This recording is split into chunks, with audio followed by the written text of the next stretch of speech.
મહારાજા સયાજીરાવ યુનિવર્સિટીની MSW ફેકલ્ટીમાં વિદ્યાર્થીઓના એડમિશનને લઈને ABVP દ્વારા દેખાવ યોજવામાં આવ્યા હતા। આ સાથે જ VCની ચેમ્બરની બહાર રામધૂન બોલાવી વિરોધ વ્યક્ત કર્યો હતો।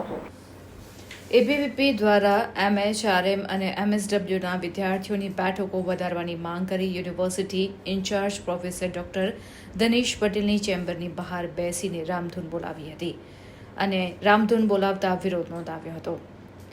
એડમિશન કમિટીના મેમ્બરોને બોલાવીને પ્રશ્નનું નિરાકરણ લાવવાની માંગ કરવામાં આવી હતી।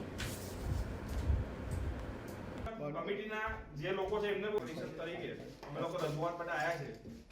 આવેદનપત્ર લઈને નથી આવ્યા, પણ ડીન સર નતા ત્યાં, કોઈ નથી એટલે કાર્યકર્તાઓ કોમર્સમાં સર M.Com માં ફેઝ 2 લો ફેકલ્ટી પણ આપણી છે MS યુનિવર્સિટી, કેમ કે દર વર્ષે LLB માટે એડમિશન માટે લોકો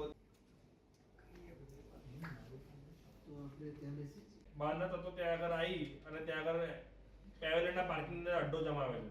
ઓકે, એટલે એ મુદ્દો સોલ્વ કરવામાં આવે તો રજૂઆત કરી હતી ને અમે નથી। હાય રે મેનેજમેન્ટ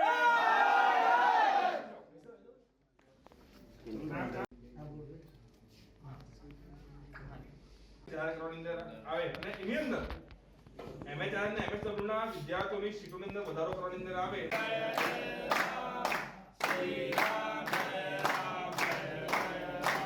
अभी 2 दिन हुए, ठीक है, कितने बच्चे आए पढ़ने के लिए? देखो जैसे ही स्टार्ट के लिए जो शेड्यूल डिक्लेयर किया है वो शेड्यूल को कैंसिल करने में वाइस चांसलर को कोई दिक्कत नहीं है, क्योंकि स्टूडेंट्स को दिक्कतें आ रही है।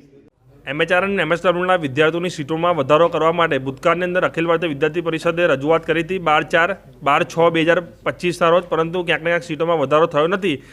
એ અંતર્ગત આજે અખિલ ભારતીય વિદ્યાર્થી પરિષદના કાર્યકર્તાઓ વાઇસ ચાન્સલર સરની ઓફિસની અંદર ન્યાય માટે આવ્યા છે।